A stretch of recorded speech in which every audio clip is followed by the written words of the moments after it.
ਪੁੱਲ ਹਨ।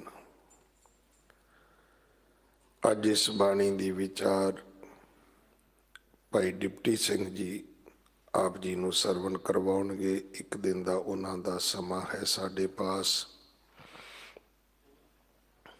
ਸੰਗਤ ਵੱਲੋਂ, ਪ੍ਰਬੰਧਕ ਸੇਵਾਦਾਰਾਂ ਵੱਲੋਂ ਭਾਈ ਸਾਹਿਬ ਜੀ ਦਾ ਧੰਨਵਾਦ। ਇਸ ਵਾਹਿਗੁਰੂ ਵਾਹਿਗੁਰੂ ਆਏ ਪ੍ਰਭ ਸਰਣਾਗਤੀ, ਕਿਰਪਾ ਨਿਧ ਦਇਆਲ। ਏਕ ਅੱਖਰ ਹਰ ਮਨ ਬਸਤ, ਨਾਨਕ ਹੋਤ ਨਿਹਾਲ।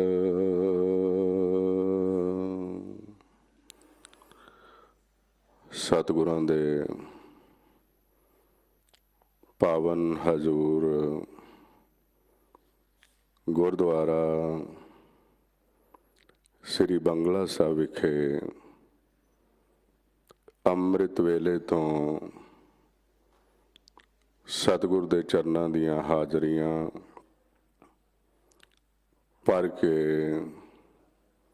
ਸਤਿਗੁਰ ਦੇ ਚਰਨਾਂ ਦੇ ਅੰਦਰ ਅਰਦਾਸ ਬੇਨਤੀਆਂ ਜੋਦੜੀਆਂ ਕਰ ਰਹੀ ਗੁਰੂ ਕੀ ਅਤ ਪਿਆਰੀ ਸਾਜੀ ਨਵਾਜੀ ਸਤ ਸੰਗਤ ਜੀਓ, ਗੁਰੂ ਫਤਿਹ ਪ੍ਰਵਾਨ ਕਰੋ।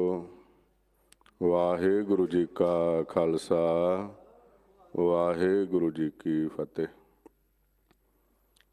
ਸੱਚੇ ਪਾਤਸ਼ਾਹ ਜੀ ਦੀ ਅਪਰੰਪਾਰ ਮਹਿਮਾ ਸਾਰੇ ਹੀ ਸੰਸਾਰ ਦੇ ਵਿੱਚ ਕਿਰਪਾ ਦੇ ਰੂਪ ਦੇ ਵਿੱਚ ਵਰਸ ਰਹੀ ਹੈ। ਸਾਰੇ ਹੀ ਸੰਸਾਰ ਨੂੰ ਬੜੇ ਹੀ ਪਿਆਰ ਦੇ ਨਾਲ ਸਤਿਗੁਰ ਜੀ ਆਪਣੀ ਬਾਣੀ ਦੇ ਨਾਲ ਸੰਸਾਰ ਨੂੰ ਰੌਸ਼ਨ ਕਰ ਰਹੇ ਨੇ। ਜਿੱਥੇ ਸਾਰਾ ਸੰਸਾਰ ਸਮਾਜ ਦੇ ਵਿਚਰਦਿਆਂ ਹੋਇਆਂ ਸਮਾਜ ਦੇ ਵਿੱਚ ਆਪਣੀ ਸੇਵਾ ਕਰ ਰਿਹਾ ਹੈ, ਉੱਥੇ ਸਤਿਗੁਰ ਜੀ ਬਾਣੀ ਦੇ ਪਾਵਨ ਉਪਦੇਸ਼ ਨੂੰ ਸਰਵਣ ਕਰਕੇ ਆਪਣੇ ਅਧਿਆਤਮਿਕ ਜੀਵਨ ਨੂੰ ਵੀ ਰੁਸ਼ਨਾ ਰਹੇ ਨੇ, ਆਪਣੇ ਜੀਵਨ ਨੂੰ ਵੀ ਉਹ ਸੱਚ ਦੇ ਨਾਲ ਪਰਮਾਤਮਾ ਦੇ ਨਾਲ ਜੋੜ ਰਹੇ ਨੇ। ਬਾਣੀ ਦਾ ਪਾਵਨ ਫਰਮਾਨ ਹੈ, ਗੁਰਬਾਣੀ ਵਰਤੀ ਇਸ ਜਗ ਅੰਤਰ। ਇਸ ਬਾਣੀ ਤੇ ਹਰ ਨਾਮ ਪਾਇੰਦਾ। ਗੁਰਬਾਣੀ ਇਸ ਜਗ ਮਹਿ ਚਾਨਣ, ਕਰਮ ਵਸੈ ਮਨ ਆਏ। ਜਿਸ ਨੇ ਸੰਸਾਰ ਦੇ ਵਿੱਚ ਆਪਣੇ ਜੀਵਨ ਨੂੰ ਅਧਿਆਤਮਿਕ ਸਫ਼ਰ ਨੂੰ ਰੌਸ਼ਨ ਕਰਨਾ ਹੈ, ਉਹ ਗੁਰੂ ਕੀ ਸੰਗਤ ਵਿੱਚ ਆ ਕਰਕੇ ਗੁਰੂ ਦੇ ਦੱਸੇ ਹੋਏ ਮਾਰਗ ਤੇ ਚੱਲਦੇ ਹੋਇਆਂ ਆਪ ਆਪਣੇ ਜੀਵਨ ਨੂੰ ਵੀ ਸਫਲ ਬਣਾ ਸਕਦਾ ਹੈ ਔਰ ਗੁਰੂ ਦੇ ਉਪਦੇਸ਼ ਨੂੰ ਗੁਰੂ ਦਾ ਮੁੱਖ ਬਣ ਕੇ ਸੰਸਾਰ ਦੇ ਵਿੱਚ ਵਿਚਰਦਿਆਂ ਹੋਇਆਂ ਸੰਸਾਰ ਨੂੰ ਵੰਡਦਾ ਹੋਇਆ ਦੂਸਰਿਆਂ ਦਾ ਜਿਹੜਾ ਜੀਵਨ ਹੈ ਉਹ ਵੀ ਸੁਖੀ ਕਰ ਸਕਦਾ ਹੈ। ਸੱਚੇ ਪਾਤਸ਼ਾਹ ਜੀ ਦੀ ਅਪਰੰਪਾਰ ਬਖਸ਼ਿਸ਼ ਹੈ। ਐਸੇ ਹੀ ਦਰਬਾਰ ਦੀ ਸੋਭਾ ਭੱਟ ਜੀ ਗੁਰਬਾਣੀ ਦੇ ਅੰਦਰ ਚਿੱਤਰ ਨਾ ਕਰਦੇ ਨੇ, ਕਿਉਂਕਿ ਜਦੋਂ ਅਸੀਂ ਸੰਗਤ ਵਿੱਚ ਆਉਂਦੇ ਹਾਂ ਤੇ ਸਾਡਾ ਜਿਹੜਾ ਮਨ ਹੈ ਉਹ ਵਕਾਰਾਂ ਤੋਂ ਰਹਿਤ ਹੁੰਦਾ ਹੈ। ਉਸ ਮਨ ਦੀ ਜਿਹੜੀ ਮੈਲ ਹੈ ਉਤਰਦੀ ਹੈ ਤੇ ਮਨ ਆਪਣੇ ਅਸਲ ਮੂਲ ਸੱਚ ਦੀ ਪਹਿਚਾਣ ਕਰਨ ਦਾ ਜੋਗਾ ਹੋ ਜਾਂਦਾ ਹੈ। ਐਸੀ ਅਵਸਥਾ ਵਿੱਚ ਸੰਗਤ ਆ ਰਹੀ ਹੈ। ਗੁਰੂ ਅਰਜਨ ਦੇਵ ਮਹਾਰਾਜ ਸੱਚੇ ਪਾਤਸ਼ਾਹ ਆਪਣੇ ਮੁਖ ਦੇ ਵਿੱਚੋਂ ਸੰਗਤਾਂ ਨੂੰ ਉਹ ਰੂਹਾਨੀਅਤ, ਉਹ ਨਿਰੰਕਾਰ ਪਰਮਾਤਮਾ ਦੀ ਉਸਤਤ ਐਸੇ ਪਿਆਰ ਦੇ ਵਿੱਚ ਸੁਣਾਉਂਦੇ ਨੇ ਕਿ ਜੀਵਾਂ ਤੇ ਮਨਾਂ ਦੇ ਉੱਪਰ ਲੱਗੀ ਹੋਈ ਮੈਲ ਉਤਰ ਜਾਂਦੀ ਹੈ। ਤੇ ਭੱਟ ਸਾਹਿਬਾਨ ਉਹ ਦੇਖਦੇ ਹੋਏ ਬੜੇ ਪਿਆਰ ਦੇ ਨਾਲ ਉਹ ਸਾਰਾ ਜੋ ਦਰਬਾਰ ਦਾ ਸੀਨ ਹੈ ਉਹ ਕਿੱਸਾ ਪਿਆਰ ਵਿੱਚ ਚਿਤਰਨਾ ਕਰਦੇ ਨੇ, ਜੋ ਸਿੰਘ ਸਾਹਿਬ ਜੀ ਦੇ ਦੁਆਰਾ ਆਪਾਂ ਪਿਆਰ ਦੇ ਨਾਲ ਸਰਵਣ ਕੀਤਾ ਹੈ। ਭੱਟ ਹਰਬੰਸ ਜੀ ਦਾ ਇਹ ਜੋ ਸਵਈਆ ਸ੍ਰੀ ਗੁਰੂ ਅਰਜਨ ਦੇਵ ਮਹਾਰਾਜ ਸੱਚੇ ਪਾਤਸ਼ਾਹ ਜੀ ਦੀ ਉਸਤਤ ਦੇ ਵਿੱਚ ਉਚਾਰਨ ਕੀਤਾ ਹੋਇਆ ਹੈ। ਫਰਮਾਨ ਕਰਦੇ ਨੇ, ਅਜੈ ਗੰਗ ਜਲ ਅਟਲ, ਸਿੱਖ ਸੰਗਤ ਸਭ ਨਾਵੈ। ਹੁਣ ਐਸੀ ਅਵਸਥਾ ਵਿੱਚ ਸੱਚੇ ਪਾਤਸ਼ਾਹ ਜਦੋਂ ਆਪਣੇ ਮੁਖਾਰ ਬਿੰਦ ਦੇ ਵਿੱਚੋਂ ਅੰਮ੍ਰਿਤ ਰੂਪੀ ਸ਼ਬਦ ਉਚਾਰਨ ਕਰਦੇ ਨੇ ਤੇ ਉਸ ਨੂੰ ਸੁਣਦਿਆਂ ਹੋਇਆਂ ਜੀਵਾਂ ਦੇ ਮਨਾਂ ਦੇ ਉੱਪਰ ਲੱਗੀ ਹੋਈ ਮੈਲ ਉਤਰਦੀ ਹੈ। ਇਹ ਸਤ ਸੰਗਤ ਦਾ ਪਹਿਲਾ ਸਿਧਾਂਤ ਹੈ, ਕਿਉਂਕਿ ਸੰਗਤ ਵਿੱਚ ਜਿੱਥੇ ਆਪਾਂ ਆ ਕੇ ਬੈਠਦੇ ਹਾਂ, ਨਿਰੰਕਾਰ ਨਿਤਾ ਪ੍ਰਤੀ ਜਿੱਥੇ ਪਰਮਾਤਮਾ ਦੀ ਉਸਤਤ ਹੁੰਦੀ ਹੈ, ਉਹ ਥਾਂ ਜਿਹੜਾ ਹੈ ਪਵਿੱਤਰ ਹੋ ਜਾਂਦਾ ਹੈ। ਬਾਣੀ ਦਾ ਫਰਮਾਨ ਹੈ, ਸੋ ਸੱਚ ਮੰਦਰ ਜਿਤ ਸੱਚ ਧਿਆਈ ਹੈ, ਸੋ ਰਿਦਾ ਸੁਹੇਲਾ ਜਿਤ ਹਰ ਗੁਣ ਗਾਈ ਹੈ। ਸੋ ਧਰਤ ਸੁਹਾਵੀ ਜਿੱਥੈ ਵਸੇ ਹਰ ਜਨ, ਸੱਚੇ ਨਾਮ ਵਿਟੋਂ ਕੁਰਬਾਨੋ ਜੀਓ। ਜਿੱਥੇ ਨਾਮ ਦੀ ਵਡਿਆਈ ਹੁੰਦੀ ਹੈ, ਪਰਮਾਤਮਾ ਦੀ ਉਸਤਤ ਹੁੰਦੀ ਹੈ, ਉਸ ਅਸਥਾਨ ਨੂੰ ਸਭ ਤੋਂ ਪਵਿੱਤਰ ਮੰਨਿਆ ਗਿਆ ਹੈ। ਉਸ ਅਸਥਾਨ ਨੂੰ ਹੀ ਸਤ ਸੰਗਤ ਦਾ ਨਾਂ ਦਿੱਤਾ ਹੋਇਆ ਹੈ। ਤੇ ਸਤ ਸੰਗਤ ਦੀ ਨਿਸ਼ਾਨੀ ਹੈ, ਸਤ ਸੰਗਤ ਮੈਂ ਹਰ ਉਸਤਤ ਹੈ। ਜਿੱਥੇ ਕੇਵਲ ਤੇ ਕੇਵਲ ਪਰਮਾਤਮਾ ਦੀ ਉਸਤਤ ਹੋ ਰਹੀ ਹੈ। ਜਿਸ ਤਰ੍ਹਾਂ ਅੰਮ੍ਰਿਤ ਵੇਲੇ ਤੋਂ ਸਤਿਗੁਰ ਜੀ ਪ੍ਰਕਾਸ਼ਮਾਨ ਹੋਏ ਨੇ ਤੇ ਅੰਮ੍ਰਿਤ ਵੇਲੇ ਤੋਂ ਲਗਾਤਾਰ ਅੰਮ੍ਰਿਤਮਈ ਗੁਰਬਾਣੀ ਪੜ੍ਹੀ ਜਾ ਰਹੀ ਹੈ। ਚਾਹੇ ਉਹ ਗੁਰਬਾਣੀ ਪਾਠ ਦੇ ਰੂਪ ਦੇ ਵਿੱਚ ਹੈ, ਚਾਹੇ ਉਹ ਗੁਰਬਾਣੀ ਕੀਰਤਨ ਦੇ ਰੂਪ ਵਿੱਚ ਹੈ, ਚਾਹੇ ਉਹ ਗੁਰਬਾਣੀ ਕਥਾ ਦੇ ਰੂਪ ਦੇ ਵਿੱਚ ਹੈ।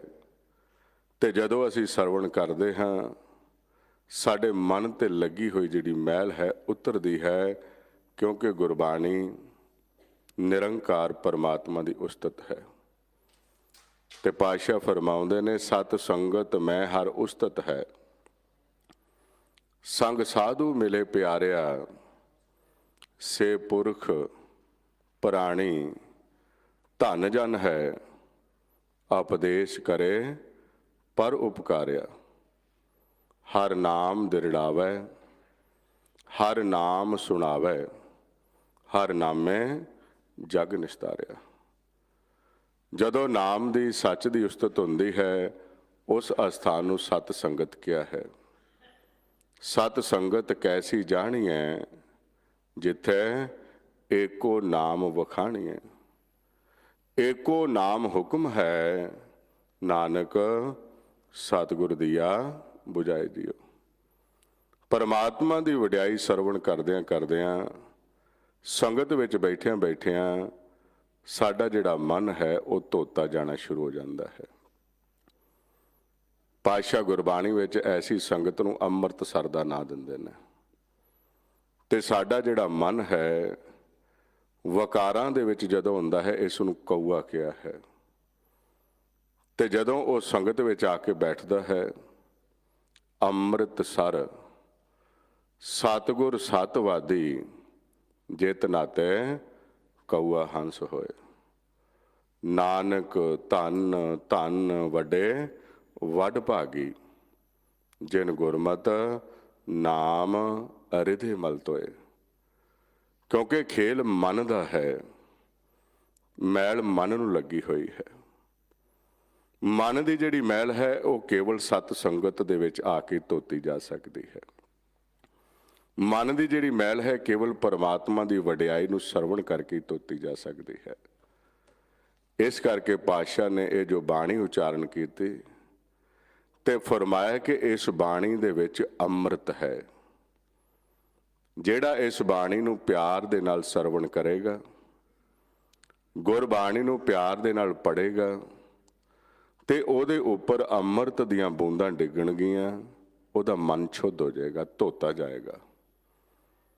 ਜਿਸ ਤਰ੍ਹਾਂ ਗੁਰੂ ਅਰਜਨ ਦੇਵ ਜੀ ਆਪਣੇ ਮੁਖ ਵਿੱਚੋਂ ਅਜੈ ਗੰਗ, ਉਹ ਜਿਸ ਅਸਥਾਨ ਤੇ ਬੈਠੇ ਨੇ ਤੇ ਜਿਹੜਾ ਗਿਆਨ ਉਹਨਾਂ ਨੂੰ ਬਖਸ਼ਿਸ਼ ਹੋ ਰਿਹਾ ਹੈ ਉਹ ਕਦੀ ਨਾ ਖਤਮ ਹੋਣ ਵਾਲਾ ਹੈ, ਉਹ ਕਦੀ ਨਾ ਮੁੱਕਣ ਵਾਲਾ ਹੈ। ਉਹਦਾ ਸੰਸਾਰ ਦੇ ਵਿੱਚ ਕੋਈ ਵੀ ਉਹਦੇ ਮੁਕਾਬਲੇ ਕੋਈ ਹੋਰ ਨਹੀਂ ਹੈ। ਇਸ ਤੇ ਉੱਪਰ ਨਹੀਂ ਵਿਚਾਰ ਜਿਸ ਕੇ ਮਨ ਬਸਿਆ ਨਿਰੰਕਾਰ। ਉਹਨਾਂ ਦੀ ਲਿਵ ਉਸ ਨਿਰੰਕਾਰ ਦੇ ਨਾਲ ਜੁੜੀ ਹੋਈ ਹੈ। ਨਿਰੰਕਾਰ ਪਰਮਾਤਮਾ ਦੇ ਵਿੱਚ ਆਪੇਦ ਹੋ ਚੁੱਕੇ ਨੇ, ਇੱਕ ਰੂਪ ਹੋ ਚੁੱਕੇ ਨੇ। ਤੇ ਜਦੋਂ ਇੱਕ ਰੂਪ ਹੋ ਜਾਂਦਾ ਹੈ, ਇਸ ਆਕਾਰ ਦਾ ਇਸਤੇਮਾਲ ਉਹ ਆਪ ਕਰਦਾ ਹੈ। ਕੱਲ ਆਪਾਂ ਸਰਵਣ ਕਰ ਰਹੇ ਸੀ ਵੀ ਇੱਕ ਰੂਪ ਨੇ ਅਰਜਨ ਗੁਰ ਪ੍ਰਤੱਖ ਹਰ, ਇੱਕ ਰੂਪ ਹੋ ਚੁੱਕੇ ਨੇ। ਤੇ ਕੈਸੀ ਅਵਸਥਾ ਵਿੱਚ ਪ੍ਰਵੇਸ਼ ਹੋਏ ਨੇ? ਪਾਤਸ਼ਾਹ ਕਹਿੰਦੇ ਸੁਨ ਸਹਿਜ ਮੇ ਰਹਿਓ ਸਮਾਏ, ਮਨ ਮੱਧੇ ਜਾਣੇ ਜੇ ਕੋਏ, ਜੋ ਬੋਲੇ ਸੋ ਆਪੇ ਹੋਏ। ਜੋਤ ਮੰਤਰ ਮਨ ਅਸਤਰ ਕਰੇ, ਕਹੋ ਕਬੀਰ ਸੋ ਪ੍ਰਾਣੀ ਤਰੇ। ਜਦੋਂ ਇੱਕ ਰੂਪ ਹੋ ਜਾਂਦੇ ਨੇ, ਰਸਨਾ ਦਾ ਇਸਤੇਮਾਲ ਆਪ ਕਰਦਾ ਹੈ। ਤੇ ਜਦੋਂ ਆਪ ਕਰ ਰਿਹਾ ਹੈ, ਭੇਦ ਨਹੀਂ ਹੈ ਕੋਈ, ਤੇ ਉਹਦਾ ਸੰਸਾਰ ਦੇ ਵਿੱਚ ਹੋਰ ਕੋਈ ਸਾਨੀ ਨਹੀਂ ਹੁੰਦਾ। ਤੇ ਭੱਟ ਜੀ ਉਹ ਦ੍ਰਿਸ਼ਟੀ ਨਾਲ ਦੇਖਦੇ ਪਏ ਨੇ, ਕਿਉਂਕਿ ਇਹ ਦ੍ਰਿਸ਼ਟੀ ਗੁਰੂ ਦੀ ਸ਼ਰਨ ਵਿੱਚ ਆ ਕੇ ਬਣਦੀ ਹੈ। ਜਿਹੜਾ ਗੁਰੂ ਦੀ ਸ਼ਰਨ ਵਿੱਚ ਨਹੀਂ ਆਇਆ, ਉਹਦੀ ਦਿਵ ਦ੍ਰਿਸ਼ਟ ਨਹੀਂ ਹੁੰਦੀ। ਉਹ ਇੱਕ ਆਕਾਰ ਦੇਖਦਾ ਹੈ। ਉਹ ਆਮ ਜਿਹੜਾ ਜੀਵ ਹੈ ਉਹ ਇੱਕ ਆਕਾਰ ਦੀ ਤਰ੍ਹਾਂ ਦੇਖਦਾ ਹੈ। ਅੱਜ ਦੀ ਅਵਸਥਾ ਵਿੱਚ ਵੀ ਆਪਾਂ ਦੇਖਦੇ ਹਾਂ, ਜਿਨ੍ਹਾਂ ਦੀ ਸੰਗਤ ਦੇ ਵਿੱਚ ਆ ਕੇ ਦ੍ਰਿਸ਼ਟੀ ਬਣ ਗਈ, ਉਹ ਸਤਿਗੁਰ ਦੀ ਬਾਣੀ ਨੂੰ ਸਤ ਕਰਕੇ ਮੰਨਦੇ ਨੇ। ਸਤਿਗੁਰ ਕੀ ਬਾਣੀ ਸਤ, ਸਤ ਕਰ ਜਾਣੋ ਗੁਰ ਸਿੱਖੋ, ਹਰ ਕਰਤਾ ਆਪ ਮੋਹ ਕਢਾਏ। ਜਿਹੜਾ ਮਨ ਸੰਗਤ ਵਿੱਚ ਨਹੀਂ ਆਇਆ, ਉਹ ਗੁਰੂ ਦੇ ਬਚਨ ਤੇ ਕਿੰਤੂ ਕਰ ਦਿੰਦਾ ਹੈ। ਇਸ ਤਰ੍ਹਾਂ ਕਿਵੇਂ ਹੋ ਸਕਦਾ ਹੈ? ਕਿਉਂਕਿ ਉਸ ਨੇ ਗੁਰੂ ਦੀ ਸ਼ਰਨ ਵਿੱਚ ਆ ਕੇ ਆਪਣੇ ਮਨ ਨੂੰ ਧੋਣਾ ਨਹੀਂ ਕੀਤਾ। ਤੇ ਉਹਦਾ ਜਿਹੜਾ ਮਨ ਹੈ ਉਹ ਮੈਲਾ ਹੈ।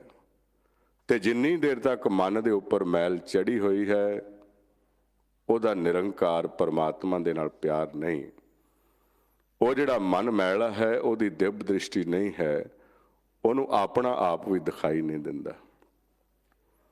ਪਾਤਸ਼ਾਹ ਬਚਨ ਕਰਦੇ ਨੇ, ਮਨ ਮੈਲਾ ਹਰ ਇੱਕ ਨਾ ਧਿਆਏ। ਹੁਣ ਇਹ ਜਿੰਨੀ ਦੇਰ ਤੱਕ ਮਨ ਮੈਲਾ ਹੈ, ਉਹ ਭਾਵੇਂ ਬਾਹਰ ਕਿੰਨਾ ਵੀ ਭਰਮਦਾ ਰਵੇ, ਸੰਗਤ ਵਿੱਚ ਆ ਕੇ ਹੀ, ਗੁਰੂ ਦੀ ਸ਼ਰਨ ਵਿੱਚ ਆ ਕੇ ਹੀ ਉਸ ਮਨ ਦੀ ਮੈਲ ਉਤਰਨੀ ਹੈ।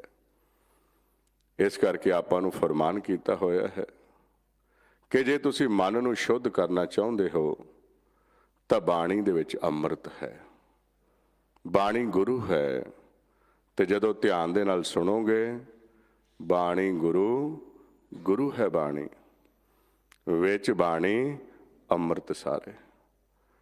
ਹੁਣ ਜਦੋਂ ਅੰਮ੍ਰਿਤ ਦੀਆਂ ਬੂੰਦਾਂ ਪੈਣੀਆਂ ਨੇ ਤੇ ਜੀਵ ਬੈਠੇਗਾ ਨਹੀਂ, ਸਰਵਣ ਨਹੀਂ ਕਰੇਗਾ, ਤੇ ਕਿਸ ਤਰ੍ਹਾਂ ਸ਼ੁੱਧ ਹੋ ਜਾਏਗਾ?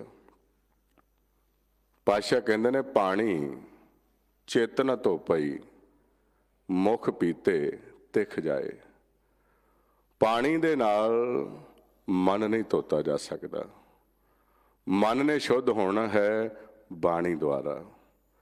ਜਦੋਂ ਅਸੀਂ ਬਾਣੀ ਦੇ ਉਪਦੇਸ਼ ਨੂੰ ਹਿਰਦੇ ਵਿੱਚ ਲੈ ਕੇ ਚੱਲਾਂਗੇ, ਜਦੋਂ ਆਪ ਮਾਲਕ ਬੋਲਦਾ ਹੈ ਅਸੀਂ ਸਰਵਣ ਕਰਦੇ ਹਾਂ, ਤੇ ਸਰਵਣ ਕਰਦਿਆਂ ਮਨ ਦੇ ਉੱਪਰ ਉਹ ਸ਼ਬਦ ਜਦੋਂ ਪੈਂਦਾ ਹੈ ਉਹਨੂੰ ਕਹਿੰਦੇ ਨੇ ਮਾਗ ਮਜਨ ਸੰਗ ਸਾਧੂਆਂ ਧੂਰੇ ਕਰ ਇਸ਼ਨਾਨ, ਹਰ ਕਾ ਨਾਮ ਧਿਆਏ ਸੁਣ ਸਭਨਾਂ ਨੂੰ ਕਰਦਾ। ਹੁਣ ਇਹ ਮਨ ਦਾ ਜਿਹੜਾ ਕਨਸੈਪਟ ਹੈ, ਮਨ ਦਾ ਜਿਹੜਾ ਭੇਦ ਹੈ, ਉਹ ਗੁਰੂ ਨਾਨਕ ਦੇ ਘਰ ਨੇ ਦਿੱਤਾ ਹੈ।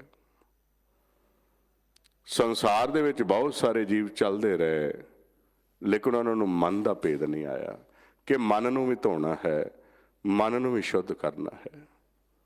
ਪਾਤਸ਼ਾਹ ਦੇ ਪਾਵਨ ਬਚਨ ਨੇ ਸਨਕਾਦਿਕ ਨਾਰਦ ਮੁਨ ਸੇਖਾ, ਤਿਨ ਭੀ ਤਨ ਮੈਂ ਮਨ ਨਹੀਂ ਭੇਖਾ। ਇਸ ਤਨ ਮੈਂ ਮਨ ਕੋ ਗੁਰਮੁਖ ਦੇਖੇ। ਜਦੋਂ ਅਸੀਂ ਗੁਰੂ ਦੀ ਸ਼ਰਨ ਵਿੱਚ ਆਉਂਦੇ ਹਾਂ ਤੇ ਗੁਰੂ ਸਾਡੇ ਮਨ ਨੂੰ ਪ੍ਰਗਟ ਕਰਦਾ ਹੈ, ਮਨ ਦਾ ਭੇਦ ਦਿੰਦਾ ਹੈ। ਉਹ ਕਹਿੰਦਾ ਤੇਰਾ ਮਨ ਤਾਂ ਮੈਲਾ ਹੈ, ਮਨ ਮੈਲੇ ਤਾਂ ਸਭ ਕੁਛ ਮੈਲਾ। ਹੁਣ ਸਾਡੀ ਦ੍ਰਿਸ਼ਟੀ ਕਿੱਥੋਂ ਤੱਕ ਹੁੰਦੀ ਹੈ? ਵੱਧ ਤੋਂ ਵੱਧ ਕਿਸੇ ਦੇ ਕੱਪੜੇ ਨੂੰ ਦਾਗ ਲੱਗਾ ਹੋਏਗਾ, ਜੇ ਕਿਸੇ ਦੇ ਹੱਥ ਪੈਰ ਮੈਲੇ ਹੋਣਗੇ ਅਸੀਂ ਉੱਥੋਂ ਦੇਖ ਕੇ ਦੱਸ ਦਾਂਗੇ ਕਿ ਤੇਰੇ ਕੱਪੜਾ ਮੈਲਾ ਹੈ, ਦਾਗ। ਸਾਡੀ ਦ੍ਰਿਸ਼ਟੀ ਇੱਥੋਂ ਤੱਕ ਕੰਮ ਕਰਦੀ ਹੈ। ਪਰ ਜਿਹੜਾ ਗੁਰੂ ਹੈ ਉਹ ਦਿਵ ਦ੍ਰਿਸ਼ਟ ਹੈ, ਅੰਤਰ ਤੱਕ ਦੇਖਦਾ ਹੈ, ਸਾਡੇ ਮਨ ਦੀ ਅਵਸਥਾ ਦੇਖਦਾ ਹੈ। ਤੇ ਉਹ ਜਦੋਂ ਦੇਖਦਾ ਹੈ ਉਹ ਆਂਦਾ ਹੈ ਮਨ ਮੈਲੇ, ਤੇਰਾ ਮਨ ਮੈਲਾ ਹੋ ਗਿਆ ਹੈ ਤਾਂ ਸਭ ਕੁਛ ਮੈਲਾ। ਤਨ ਧੋਤੇ ਮਨ ਅਛਾ ਨਾ ਹੋਏ, ਇਹ ਜਗਤ ਭਰਮ ਭੁਲਾਇਆ ਵਿਰਲਾ ਬੁਝੇ ਕੋਏ। ਤੇ ਜੋ ਉਹ ਆਂਦਾ ਜਿਹੜੀ ਵਸਤੂ ਲੈਣ ਵਾਸਤੇ ਆਇਆ ਮੇਰੇ ਕੋਲ, ਉਹ ਇਸ ਭਾਂਡੇ ਵਿੱਚ ਨਹੀਂ ਪਏਗੀ ਕਿਉਂਕਿ ਮੈਲਾ ਹੈ। ਮੈਂ ਤੁਹਾਨੂੰ ਕੋਈ ਵਸਤੂ ਦੇਣੀ ਚਾਹੁੰਦਾ ਹਾਂ, ਤੇ ਜਿਹੜੀਆਂ ਸੁਆਣੀਆਂ ਹੁੰਦੀਆਂ ਨੇ ਘਰਾਂ ਦੇ ਵਿੱਚ, ਤੇ ਉਹ ਭਾਂਡਾ ਗੰਦਾ ਹੋਵੇ ਨਾ, ਮੈਲਾ ਹੋਵੇ, ਉਹਦੇ ਵਿੱਚ ਵਸਤੂ ਨਹੀਂ ਧਰਦੀਆਂ। ਉਹਦੇ ਜੋ ਮੈਂ ਤੇਰੇ ਭਾਂਡੇ ਦੇ ਵਿੱਚ ਪਾਉਣਾ ਚਾਹੁੰਦਾ ਹਾਂ, ਮਨ ਦੇ ਵਿੱਚ ਪ੍ਰਵੇਸ਼ ਕਰਾਉਣਾ ਚਾਹੁੰਦਾ ਹਾਂ, ਤੇਰਾ ਮਨ ਮੈਲਾ ਹੈ, ਇਹਨੂੰ ਸ਼ੁੱਧ ਕਰਨਾ ਪਏਗਾ। ਪਹਿਲਾਂ ਇਹ ਮਨ ਨੂੰ ਧੋਣਾ ਪਏਗਾ, ਤੇ ਤੂੰ ਆਪਣੀ ਮਰਜ਼ੀ ਨਾਲ ਜ਼ੋਰ ਲਾ ਕੇ ਹਟ ਗਿਆ ਹੈ। ਭਾਂਡਾ ਆਤਮ ਲੀਨ ਧੋਤਾ ਅਛਾ ਨਾ ਹੋਏ ਸੀ। ਉਹ ਆਂਦਾ ਫਿਰ ਕਿੱਦਾਂ ਧੋਈਏ? ਉਹ ਆਂਦੇ ਗੁਰੂ ਦੁਆਰੇ ਹੋਏ ਸੋਝੀ ਪਾਏ ਸੀ, ਏਤ ਦੁਆਰੇ ਧੋਏ ਅਛਾ ਹੋਏ ਸੀ।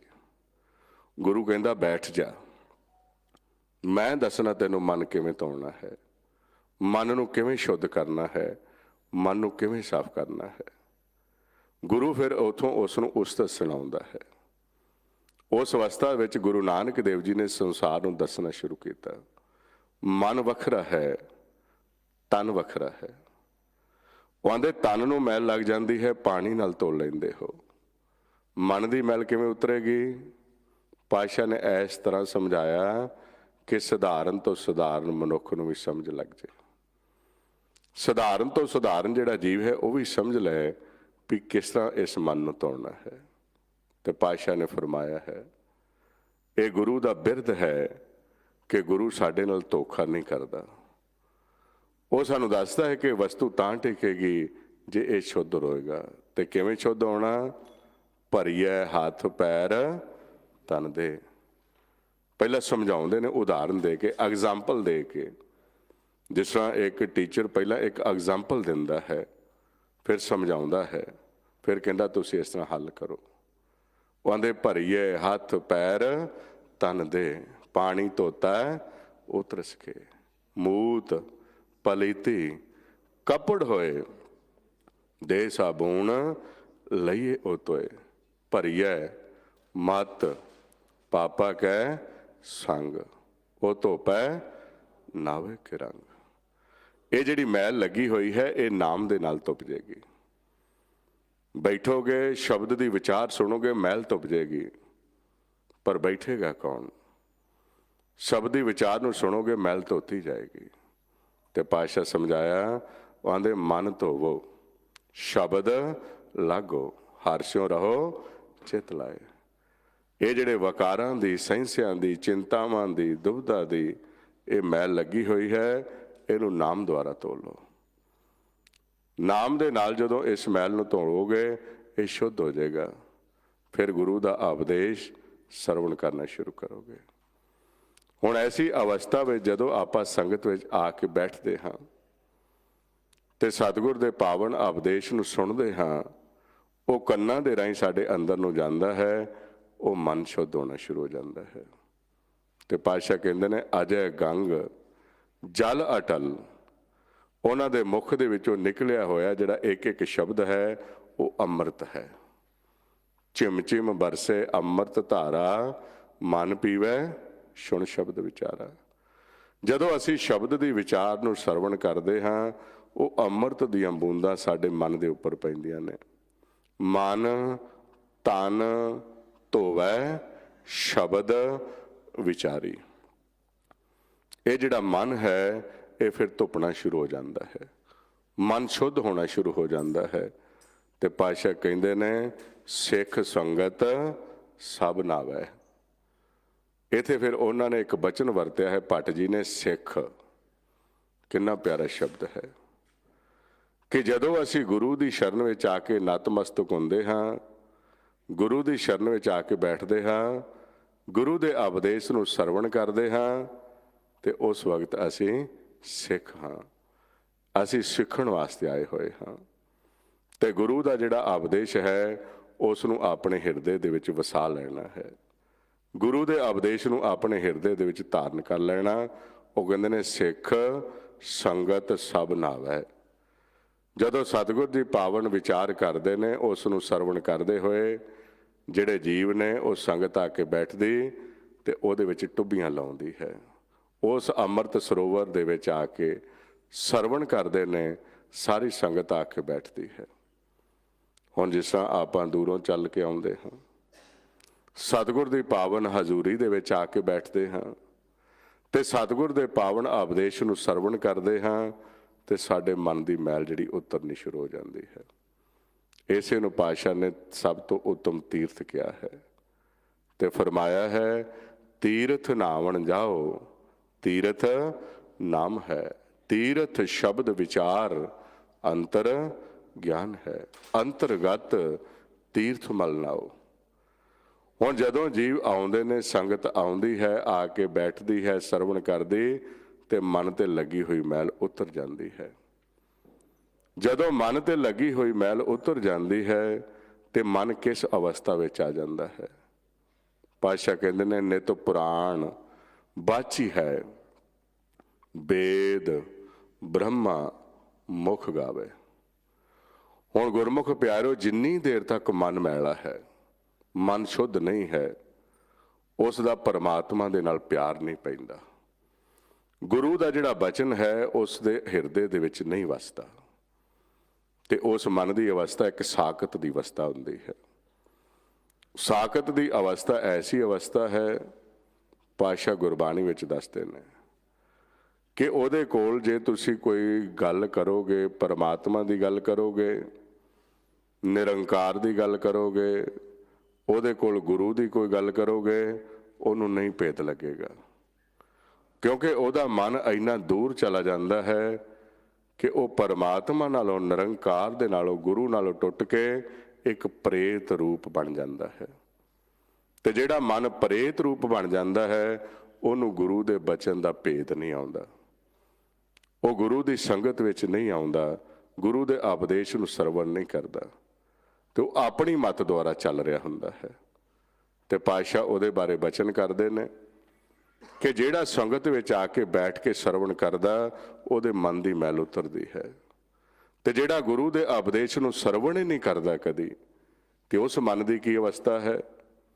ਪਾਤਸ਼ਾਹ ਕਹਿੰਦੇ ਨੇ ਸੋ ਸਿੱਖ ਸਖਾ ਬੰਧਪ ਹੈ ਭਾਈ, ਜੋ ਗੁਰ ਕੇ ਭਾਣੇ ਵਿੱਚ ਆਵੇ। ਆਪਣੇ ਭਾਣੇ ਜੋ ਚੱਲੇ ਭਾਈ, ਵਿਛੜ ਚੋਟਾਂ ਖਾਵੇ।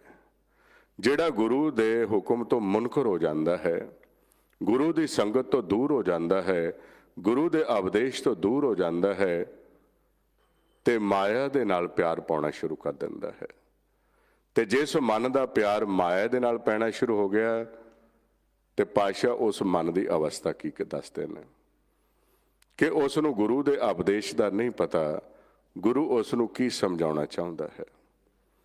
ਗੁਰੂ ਦਾ ਉਪਦੇਸ਼ ਹੈ ਕਿ ਸੰਸਾਰ ਦੇ ਵਿੱਚ ਆਇਆ ਤੂੰ ਪਾਰ ਬ੍ਰਹਮ ਦੇ ਨਾਲ ਮਿਲਣਾ, ਪਰਮਾਤਮਾ ਦੇ ਨਾਲ ਮਿਲਣਾ ਹੈ। ਆਪਣਾ ਜਿਹੜਾ ਜੀਵਨ ਹੈ ਇਸ ਨੂੰ ਸਫਲ ਬਣਾਉਣਾ ਹੈ। ਲੇਕਿਨ ਜਿਹੜਾ ਗੁਰੂ ਦੀ ਸੰਗਤ ਵਿੱਚ ਨਹੀਂ ਆਇਆ ਉਸ ਨੂੰ ਆਪਣੇ ਜੀਵਨ ਦੇ ਮਨੋਰਥ ਦਾ ਨਹੀਂ ਪਤਾ।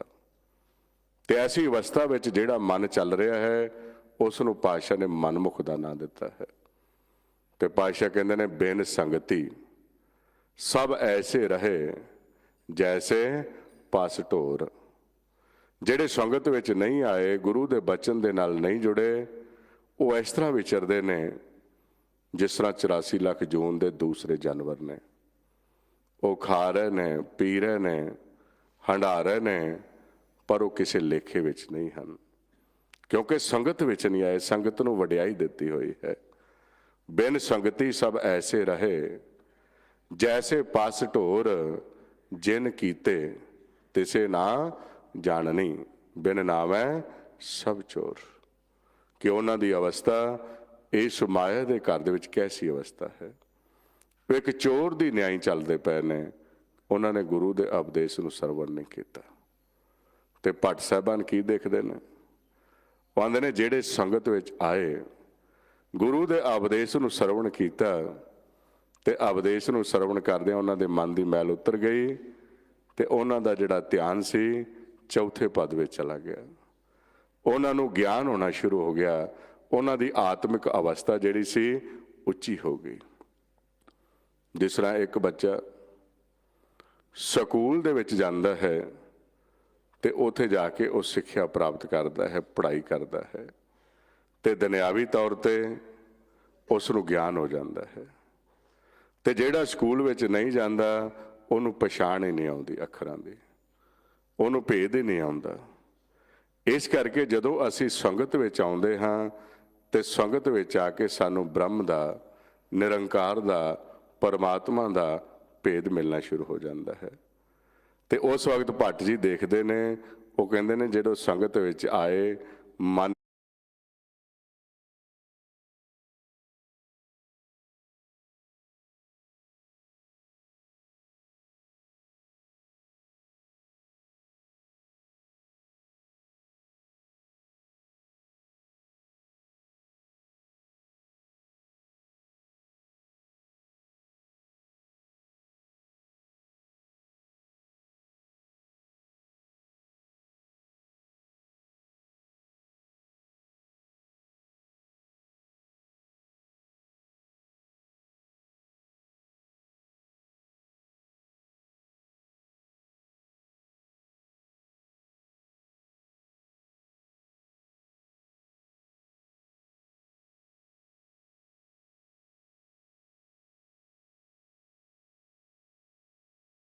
ਮਨਾਂ ਦੀ ਕੀ ਅਵਸਥਾ ਬਣ ਗਈ।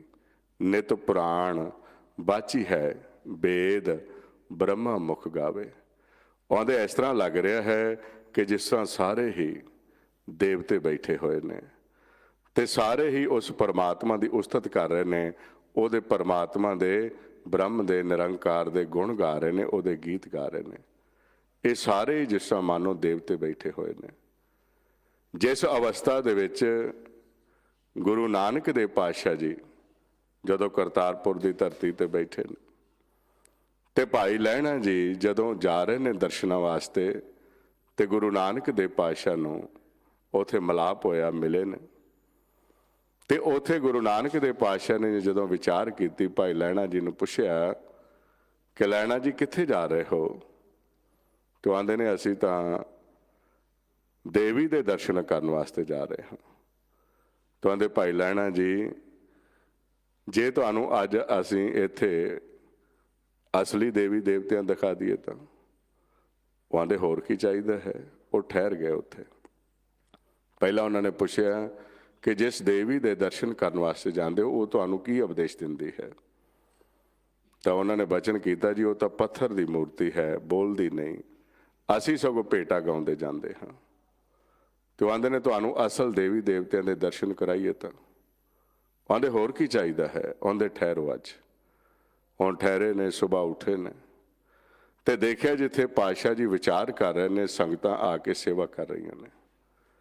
ਤੇ ਜਦੋਂ ਉੱਥੇ ਦੇਖਿਆ ਗੁਰਮੁਖ ਬੀਬੀਆਂ ਤੇ ਗੁਰਮੁਖ ਸੇਵਾ ਕਰ ਰਹੇ ਨੇ, ਗੁਰੂ ਨਾਨਕ ਦੇਵ ਜੀ ਕਹਿਣ ਲੱਗੇ, ਭਾਈ ਲੈਣਾ ਜੀ, ਉਹ ਦੇਖੋ ਦੇਵੀਆਂ ਤੇ ਦੇਵਤੇ ਤੁਰੇ ਆਉਂਦੇ ਨੇ। ਉਹਨਾਂ ਦੇਖਿਆ, ਕਹਿੰਦੇ ਤੇ ਸਾਡੇ ਵਰਗੇ ਨੇ, ਇਹ ਸਾਡੇ ਵਰਗੇ ਪਰਿਵਾਰ ਨੇ। ਤੇ ਉਹ ਕਹਿਣ ਲੱਗੇ, ਹਾਂਜੀ, ਜਿਹੜਾ ਗੁਰੂ ਦੀ ਸ਼ਰਨ ਵਿੱਚ ਆ ਕੇ ਸਤੋ ਗੁਣੀ ਹੋ ਗਿਆ, ਪਰਮਾਤਮਾ ਦੀ ਉਸਤਤ ਕਰਦਾ ਹੈ ਜੀਵ, ਉਹ ਦੇਵਤਾ ਹੈ। ਇਸੇ ਤਰ੍ਹਾਂ ਜਿਹੜੀ ਔਰਤ ਗੁਰੂ ਦੀ ਸ਼ਰਨ ਵਿੱਚ ਆ ਕੇ ਗੁਰੂ ਦੀ ਮੱਤ ਅਨੁਸਾਰ ਚੱਲਦੀ ਹੈ, ਪਰਮਾਤਮਾ ਦੇ ਨਾਲ ਜੁੜਦੀ ਹੈ, ਉਹ ਦੇਵੀ ਹੈ।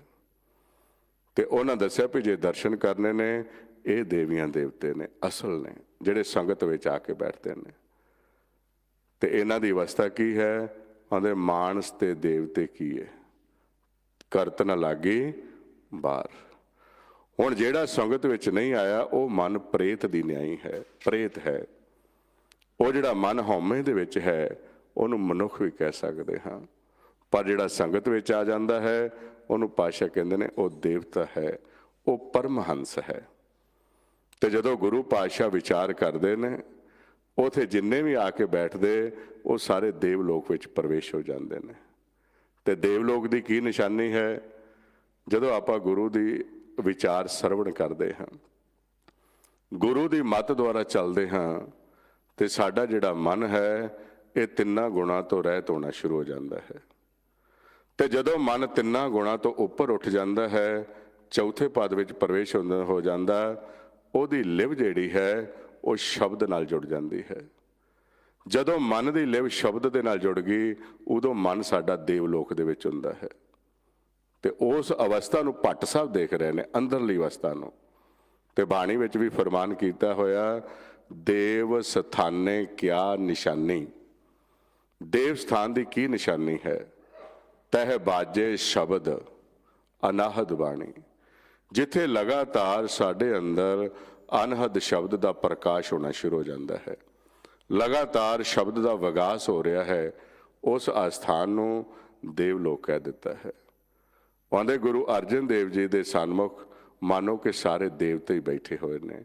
ਸਾਰਿਆਂ ਦੇ ਮਨ ਜਿਹੜੇ ਨੇ ਚੌਥੇ ਪਦ ਵਿੱਚ ਚਲੇ ਗਏ ਨੇ। ਕੋਈ ਵੀ ਜਿਹੜਾ ਮਨ ਹੈ, ਉਹ ਤ੍ਰੈ ਗੁਣਾਂ ਦੇ ਵਿੱਚ ਨਹੀਂ ਰਿਹਾ। ਕੋਈ ਵੀ ਜਿਹੜਾ ਮਨ ਹੈ, ਉਹ ਪ੍ਰੇਤ ਨਹੀਂ ਹੈ।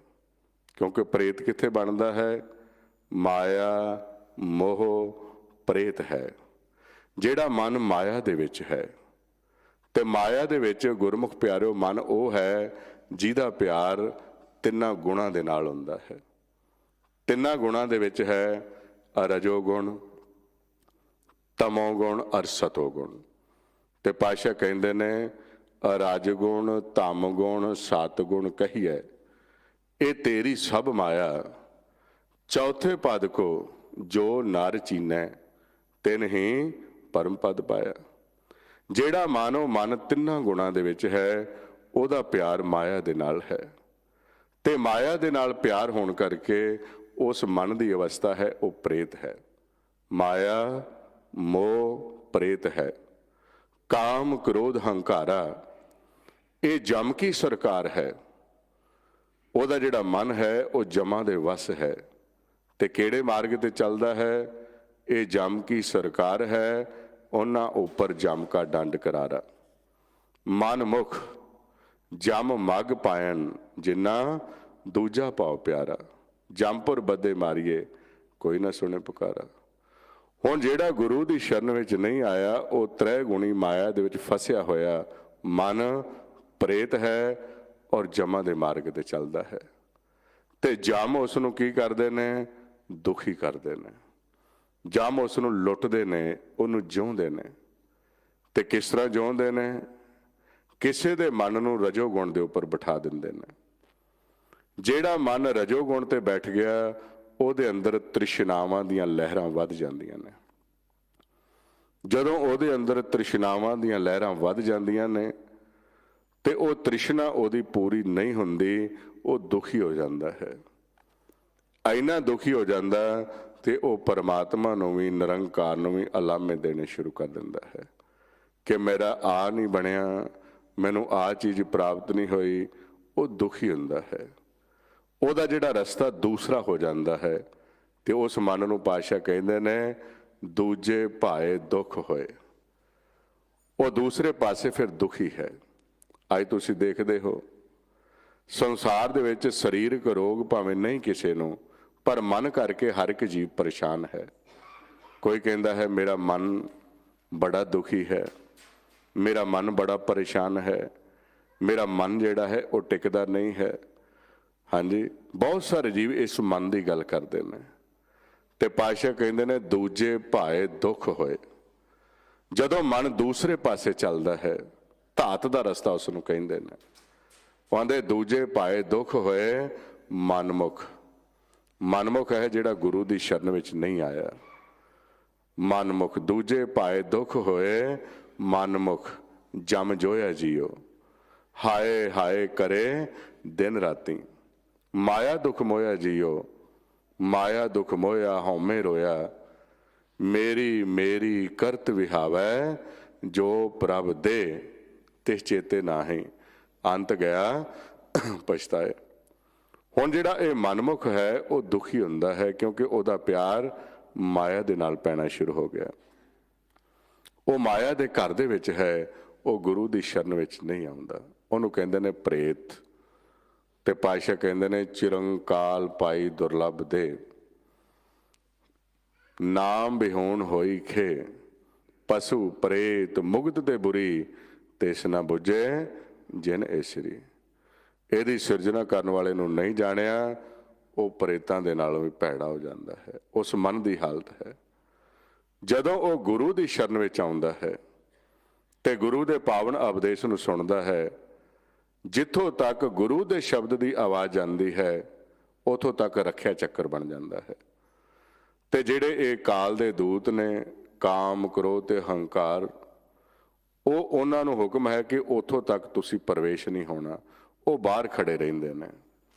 ਜਿੱਥੇ ਨਾਮ ਦੀ ਵਡਿਆਈ ਹੁੰਦੀ ਹੈ, ਸੱਚ ਦੀ ਉਸਤਤ ਹੁੰਦੀ ਹੈ, ਗੁਰੂ ਅਰਜਨ ਦੇਵ ਮਹਾਰਾਜ ਸੱਚੇ ਪਾਤਸ਼ਾਹ ਜੀ ਦੇ ਦਰਬਾਰ ਦੇ ਵਿੱਚ, ਤੇ ਉਹ ਨੇੜੇ ਨਹੀਂ ਆਉਂਦੇ। ਜੈ ਸਾਧੂ ਗੋਬਿੰਦ ਭਜਨ ਨਾਨਕ ਕੀਰਤਨ ਨੀਤ। ਨਾ ਹਉ ਨਾ ਤੂੰ ਨਹਿ ਛੁਟੇ ਨਿਕਟ ਨ ਜਾਈਓ ਦੂਤ। ਜਦੋਂ ਅਸੀਂ ਗੁਰੂ ਦੀ ਸ਼ਰਨ ਵਿੱਚ ਆ ਕੇ ਬੈਠਦੇ ਤੇ ਗੁਰੂ ਮਨ ਨੂੰ ਤ੍ਰੈ ਗੁਣਾ ਤੋਂ ਉੱਪਰ ਲੈ ਜਾਂਦਾ ਹੈ। ਤੇ ਜਦੋਂ ਤ੍ਰੈ ਗੁਣਾ ਤੋਂ ਮਨ ਉੱਪਰ ਜਾਂਦਾ ਹੈ, ਚੌਥੇ ਪਦ ਵਿੱਚ ਉਹਦੀ ਲਿਵ ਜਿਹੜੀ ਹੈ ਉਹ ਨਾਮ ਦੇ ਨਾਲ ਜੁੜ ਜਾਂਦੀ ਹੈ। ਤੇ ਜਦੋਂ ਨਾਮ ਦੇ ਨਾਲ ਲਿਵ ਜੁੜਦੀ ਹੈ ਤੇ ਉੱਥੇ ਫਿਰ ਪਾਤਸ਼ਾਹ ਕਹਿੰਦੇ ਨੇ ਉਹ ਦੇਵਲੋਕ ਵਿੱਚ ਆ ਜਾਂਦਾ ਹੈ। ਐਸੀ ਅਵਸਥਾ ਵਿੱਚ ਭੱਟ ਜੀ ਉਹ ਸਾਰਾ ਸੀਨ ਦੇਖ ਰਹੇ ਨੇ, ਖਿੱਚ ਰਹੇ ਨੇ। ਇਹ ਹੈ ਦਿਵ ਦ੍ਰਿਸ਼ਟ ਉਹਨਾਂ ਦੀ। ਪਰ ਜਿਹੜਾ ਜੀਵ ਐਸੀ ਅਵਸਥਾ ਵਿੱਚ ਨਹੀਂ ਆਇਆ ਉਹਨੂੰ ਭੇਦ ਨਹੀਂ ਮਿਲਦਾ। ਤੇ ਪਾਤਸ਼ਾਹ ਕਹਿੰਦੇ ਨਿਤ ਪੁਰਾਣ ਬਾਚੀ ਹੈ ਵੇਦ ਬ੍ਰਹਮਾ ਮੁਖ ਗਾਵੇ। ਐਂ ਲੱਗ ਰਿਹਾ ਹੈ ਕਿ ਸਾਰੇ ਪਾਸੇ ਇਹ ਦੇਵਤੇ ਹੀ ਮਾਨੋ ਬੈਠੇ ਹੋਏ ਨੇ। ਅਜ ਹੈ ਚਵਰ ਸਿਰ ਢੁਲੈ ਨਾਮ ਅੰਮ੍ਰਿਤ ਮੁਖ ਲਿਓ। ਉਹਨਾਂ ਦੀ ਦਿਵ ਦ੍ਰਿਸ਼ਟ ਹੋ ਗਈ। ਭੱਟ ਜੀ ਦੀ ਦੇਖ ਰਹੇ ਨੇ ਵੀ ਗੁਰੂ ਅਰਜਨ ਦੇਵ ਮਹਾਰਾਜ ਸੱਚੇ ਪਾਤਸ਼ਾਹ ਦੇ ਉੱਪਰ ਪਰਮਾਤਮਾ ਦੀ ਆਪਣੀ ਬਖਸ਼ਿਸ਼ ਹੈ। ਉਹਨਾਂ ਦੇ ਉੱਪਰ ਉਹ ਚੌਰ ਢੁੱਲ ਰਿਹਾ ਹੈ ਜਿਹੜਾ ਚੌਰ ਨਾ ਜਿੱਤਿਆ ਜਾਣ ਵਾਲਾ ਹੈ, ਜਿਹਦੇ ਸਮ ਕੋਈ ਹੋਰ ਨਹੀਂ ਹੈ। ਐਸੀ ਬਖਸ਼ਿਸ਼ ਹੋ ਰਹੀ ਹੈ। ਤੇ ਐਸੀ ਬਖਸ਼ਿਸ਼ ਦੇ ਵਿੱਚ ਆ ਕੇ ਉਹ ਸੰਸਾਰ ਦੇ ਵਿੱਚ ਨਾਮ ਦਾ ਜਿਹੜਾ ਭੇਦ ਹੈ ਉਹ ਜੀਵਾਂ ਨੂੰ ਦੇ ਰਹੇ ਨੇ। ਅਜੈ ਚਵਰ ਸਿਰ ਢੁਲੈ ਨਾਮ ਅੰਮ੍ਰਿਤ ਮੁਖ ਲਿਓ। ਐਸੀ ਅਵਸਥਾ ਦੇ ਵਿੱਚ ਉਹ ਆਪਣੇ ਮੁਖ ਦੇ ਵਿੱਚੋਂ ਜਦੋਂ ਬਚਨ ਉਚਾਰਨ ਕਰਦੇ ਨੇ ਤੇ ਸਾਰੇ ਪਾਸੇ ਨਾਮ ਹੀ ਨਾਮ, ਨਾਮ ਦਾ ਵਿਸਮਾਦ ਹੋ ਰਿਹਾ ਹੈ। ਤੇ ਜਿਹੜਾ ਵੀ ਜੀਵ ਸੁਣਦਾ ਹੈ ਉਹਦੇ ਅੰਦਰ ਹੀ ਨਾਮ ਦਾ ਵਿਗਾਸ ਹੋਣਾ ਸ਼ੁਰੂ ਹੋ ਜਾਂਦਾ ਹੈ। ਕਿਉਂਕਿ ਪਾਤਸ਼ਾਹ ਗੁਰਬਾਣੀ ਅੰਦਰ ਦੱਸਦੇ ਨੇ ਕਿ ਜੈਸੀ ਸੰਗਤ ਵਿੱਚ ਆਪਾਂ ਬੈਠਾਂਗੇ ਉਹੋ ਜਿਹਾ ਸਾਡਾ ਮਨ ਹੋ ਜਾਏਗਾ। ਜੈਸੀ ਸੰਗਤ ਦੇ ਵਿੱਚ ਬੈਠਾਂਗੇ ਉਹੋ ਜਿਹੇ ਵਿਚਾਰ ਸਾਡੇ ਅੰਦਰ ਚੱਲਣੇ ਸ਼ੁਰੂ ਹੋ ਜਾਣਗੇ। ਤੇ ਪਾਤਸ਼ਾਹ ਜਿੱਥੇ ਆਪ ਬੈਠੇ ਹੋਏ ਨੇ ਤੇ ਜਦੋਂ ਜੀਵ ਸੁਣਦਾ ਹੈ ਉਸ ਮਨ ਉਸ ਅਵਸਥਾ ਦੇ ਵਿੱਚ ਪ੍ਰਵੇਸ਼ ਹੋਣਾ ਸ਼ੁਰੂ ਹੋ ਜਾਂਦੇ ਨੇ। ਜਿੱਥੇ ਗੁਰੂ ਨਾਨਕ ਦੇਵ ਜੀ ਪਾਤਸ਼ਾਹ ਸਾਨੂੰ ਬਚਨ ਕਰਦੇ ਨੇ ਕਿ ਐਸੀ ਅਵਸਥਾ ਵਿੱਚ ਸੁਣਿਆ ਦੁਖ ਪਾਪ ਕਾ ਨਾਸ, ਨਾਨਕ ਭਗਤਾਂ ਸਦਾ ਵਿਗਾਸ। ਸੁਣ ਐ ਦੁਖ ਪਾਪ ਕਾ ਨਾਸ। ਕਿ ਐਸੀ ਅਵਸਥਾ ਦੇ ਵਿੱਚ ਜਦੋਂ ਅਸੀਂ ਉਹ ਬਚਨ ਸੁਣਦੇ ਹਾਂ ਜਿਨ੍ਹਾਂ ਦੇ ਅੰਦਰ ਨਾਮ ਦਾ ਵਿਕਾਸ ਹੋ ਰਿਹਾ ਹੈ, ਇੱਕ ਰੂਪ ਹੋ ਚੁੱਕੇ ਨੇ, ਤੇ ਸਾਡਾ ਜਿਹੜਾ ਜੀਵਨ ਹੈ ਉਹ ਸਹਿਜ ਸੁਭਾਅ ਬਦਲਣਾ ਸ਼ੁਰੂ ਹੋ ਜਾਂਦਾ ਹੈ। ਅੱਜ ਦੀ ਅਵਸਥਾ ਵਿੱਚ ਜਦੋਂ ਅਸੀਂ ਸਤਿਗੁਰ ਦੀ ਸ਼ਰਨ ਵਿੱਚ ਆਉਂਦੇ ਹਾਂ ਤੇ ਸਤਿਗੁਰ ਦੀ ਸ਼ਰਨ ਵਿੱਚ ਆ ਕੇ ਜਦੋਂ ਅਸੀਂ ਨਤਮਸਤਕ ਹੁੰਦੇ ਹਾਂ ਤੇ ਆਪਣਾ ਆਪ ਜਿਹੜਾ ਹੈ ਸਤਿਗੁਰ ਨੂੰ ਸਮਰਪਣ ਕਰਦੇ ਹਾਂ, ਆਪਣੀ ਮੱਤ ਦਾ ਤਿਆਗ ਕਰਦੇ ਹਾਂ। ਤੇ ਜਦੋਂ ਆਪਣੀ ਮੱਤ ਦਾ ਤਿਆਗ ਕਰਕੇ ਗੁਰੂ ਦੀ ਮੱਤ ਦਾ ਪ੍ਰਵੇਸ਼ ਕਰਦੇ ਹਾਂ ਤੇ ਮਨ ਨੂੰ ਸੁੱਖ ਮਿਲਣਾ ਸ਼ੁਰੂ ਹੋ ਜਾਂਦਾ ਹੈ। ਤੇ ਪਾਤਸ਼ਾਹ ਦਾ ਬਚਨ ਹੈ, ਆਪਾਂ ਨੂੰ ਸਮਝਾਉਂਦੇ ਨੇ ਕਿ ਤੁਸੀਂ ਵੀ ਗੁਰੂ ਦੀ ਸ਼ਰਨ ਵਿੱਚ ਆ ਕੇ ਗੁਰੂ ਦੀ ਮੱਤ ਲਓ। ਗੁਰ ਕੀ ਮੱਤ ਤੂੰ ਲੈ ਇਆਨੇ, ਭਗਤ ਬਿਨਾ ਬਹੁ ਡੂਬੇ ਸਿਆਣੇ।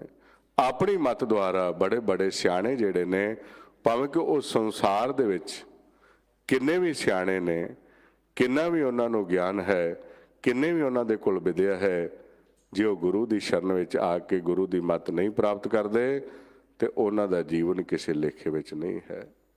ਨਚ ਦੁਰਲਭੰ ਵਿਦਿਆ ਪ੍ਰਵੀਣੰ, ਨਚ ਦੁਰਲਭੰ ਚਤਰ ਚੰਚਲੈ, ਦੁਰਲਭੰ ਏਕ ਭਗਵਾਨ ਨਾਮੇ, ਨਾਨਕ ਲਬਧਿਅੰ ਸਾਧ ਸੰਗ ਕਿਰਪਾ ਪ੍ਰਭੂ।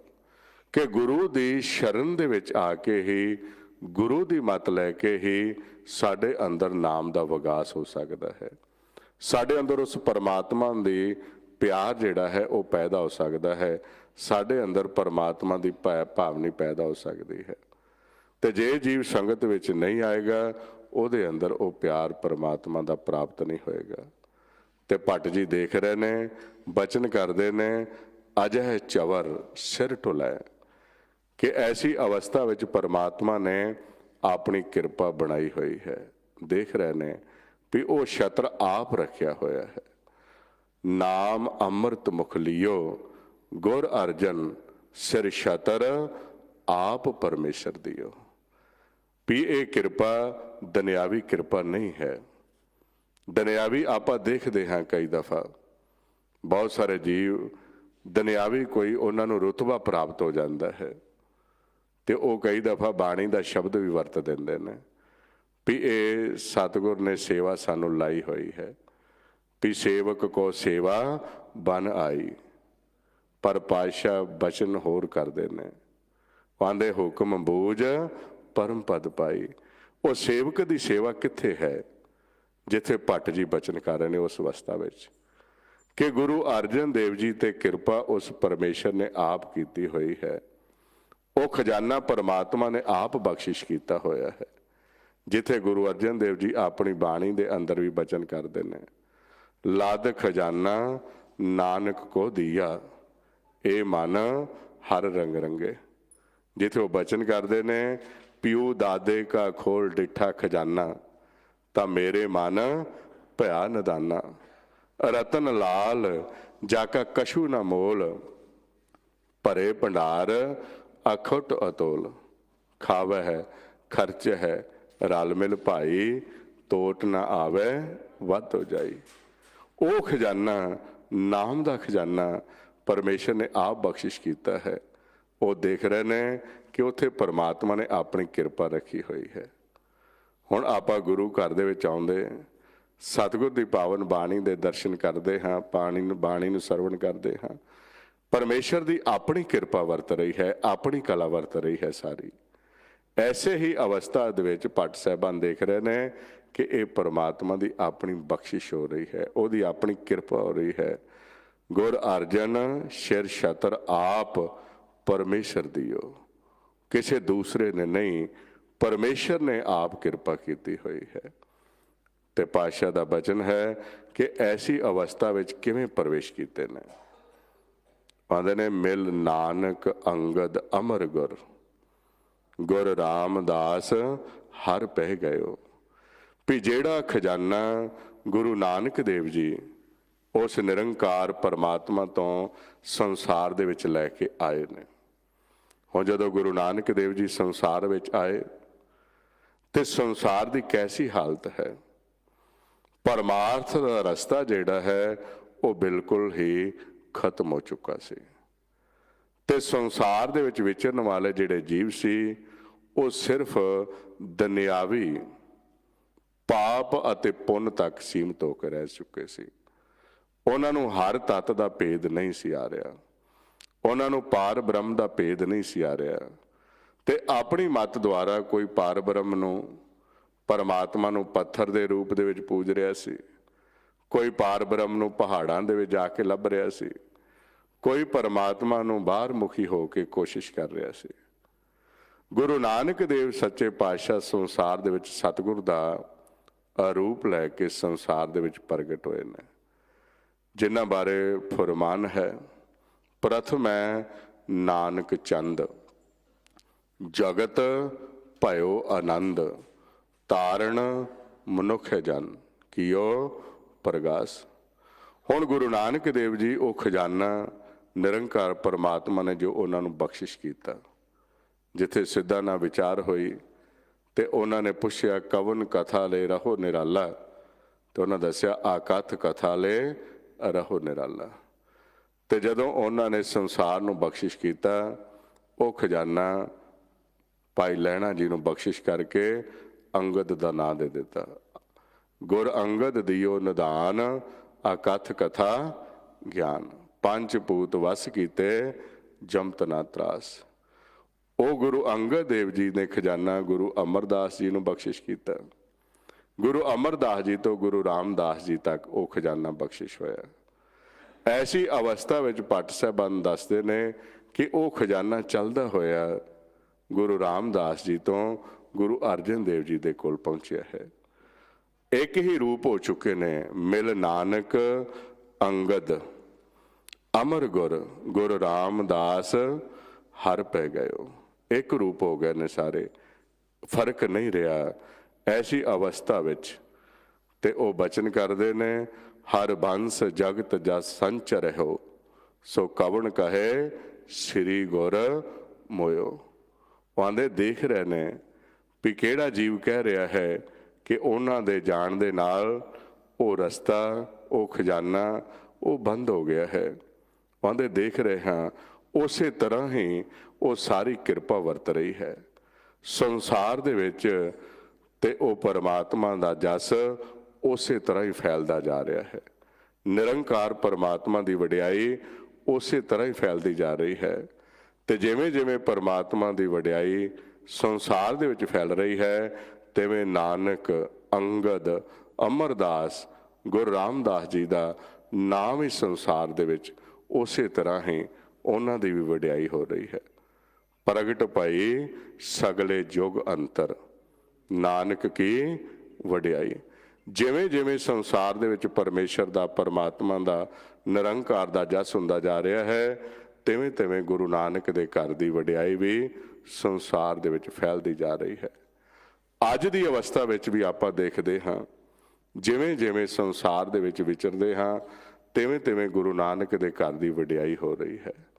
ਕਿਉਂਕਿ ਜਿਹੜਾ ਗੁਰੂ ਨਾਨਕ ਦੇ ਘਰ ਦੇ ਵਿੱਚ ਆਉਂਦਾ, ਉਹ ਗੁਰੂ ਨਾਨਕ ਦੀ ਸਿੱਖਿਆ ਦਾ ਧਾਰਨੀ ਬਣ ਜਾਂਦਾ ਹੈ, ਉਹ ਗੁਰੂ ਨਾਨਕ ਦਾ ਸਖਿਆਰਥੀ ਬਣ ਜਾਂਦਾ ਹੈ। ਤੇ ਗੁਰੂ ਨਾਨਕ ਦੀ ਸਿੱਖਿਆ ਕੀ ਕਹਿੰਦੀ ਹੈ? ਸਭ ਤੋਂ ਪਹਿਲਾਂ ਕਿਰਤ ਕਰੋ। ਕਿਰਤ ਕਰਨੀ ਹੈ ਆਰਥਿਕ ਉੱਨਤੀ ਵਾਸਤੇ, ਤੇ ਫਿਰ ਨਾਲ ਨਾਲ ਨਾਮ ਜਪਣਾ ਹੈ। ਨਾਮ ਜਪੋ ਆਤਮਿਕ ਉੱਨਤੀ ਵਾਸਤੇ। ਤੇ ਫਿਰ ਤੀਸਰਾ ਕਹਿੰਦੇ ਵੰਡ ਕੇ ਛਕੋ, ਭਾਈਚਾਰਕ ਸਾਂਝ ਵਾਸਤੇ। ਤੇ ਉਹ ਤਿੰਨ ਸਿਧਾਂਤ ਜਿਹੜੇ ਗੁਰੂ ਦੀ ਸ਼ਰਨ ਵਿੱਚ ਆਉਂਦੇ ਨੇ, ਉਹਨਾਂ ਦੇ ਅੰਦਰ ਮਨ ਦੇ ਵਿੱਚ ਘਰ ਕਰ ਜਾਂਦੇ ਨੇ। ਅੱਜ ਵੀ ਆਪਾਂ ਦੇਖਦੇ ਹਾਂ, ਜਦੋਂ ਸਿੱਖ ਕਿਤੇ ਵੀ ਬੈਠਾ ਹੁੰਦਾ ਹੈ, ਚਾਹੇ ਕਿਤੇ ਕਿਸੇ ਬਾਹਰ ਦੇਸ਼ ਵਿੱਚ ਹੈ, ਕਿਤੇ ਆਪਣੇ ਦੇਸ਼ ਵਿੱਚ ਹੈ, ਕਿਸੇ ਵੀ ਰਾਜ ਦੇ ਵਿੱਚ ਹੈ, ਤੇ ਜਦੋਂ ਵੀ ਐਸੀ ਕੋਈ ਘੜੀ, ਐਸਾ ਕੋਈ ਉੱਥੇ ਘਟਨਾਕ੍ਰਮ ਵਾਪਰਦਾ ਹੈ, ਤੇ ਸਭ ਤੋਂ ਪਹਿਲਾਂ ਸਿੱਖ ਜਿਹੜੇ ਨੇ ਉਹ ਸੇਵਾ ਲਈ ਅੱਗੇ ਆਉਂਦੇ ਨੇ। ਉਹਨਾਂ ਨੂੰ ਐਸੀ ਅਵਸਥਾ ਦੇ ਵਿੱਚ ਉੱਥੋਂ ਸਿੱਖਣ ਵਾਸਤੇ ਮਿਲਦਾ ਹੈ, ਪ੍ਰਭਾਵਿਤ ਹੁੰਦੇ ਨੇ ਜੀਵ ਵੀ ਇਹ ਕਿਸ ਤਰ੍ਹਾਂ ਸੇਵਾ ਕਰਦੇ ਪਏ ਨੇ, ਜਿਸ ਨੂੰ ਗੁਰੂ ਅਰਜਨ ਦੇਵ ਜੀ ਨੇ ਆਪਣੀ ਬਾਣੀ ਵਿੱਚ ਦੱਸਿਆ ਹੈ। ਕਹਿੰਦੇ ਮੈਂ ਬੱਧੀ ਸੱਚ ਧਰਮ ਸਾਲ ਹੈ, ਗੁਰ ਸਿੱਖਾਂ ਲੈਂਦਾ ਭਲ ਕੇ। ਉਹ ਜਿਸ ਤਰ੍ਹਾਂ ਗੁਰੂ ਅਰਜਨ ਦੇਵ ਮਹਾਰਾਜ ਸੱਚੇ ਪਾਤਸ਼ਾਹ ਆਪ ਸੇਵਾ ਦੇ ਵਿੱਚ ਸੰਗਤਾਂ ਦੇ ਜੁਟੇ ਰਹਿੰਦੇ ਸੀ। ਇਸੇ ਤਰ੍ਹਾਂ ਅੱਜ ਵੀ ਜਿਹੜੇ ਸਿੱਖ ਨੇ ਉਹ ਆਪ ਨਾਮ ਜਪਦੇ ਹੋਏ ਗੁਰੂ ਦੀ ਮੱਤ ਲੈ ਕਰਕੇ ਤੇ ਸੰਸਾਰ ਦੇ ਵਿੱਚ ਸੇਵਾ ਦੇ ਵਿੱਚ ਜੁਟੇ ਰਹਿੰਦੇ ਨੇ। ਉਹਨਾਂ ਦਾ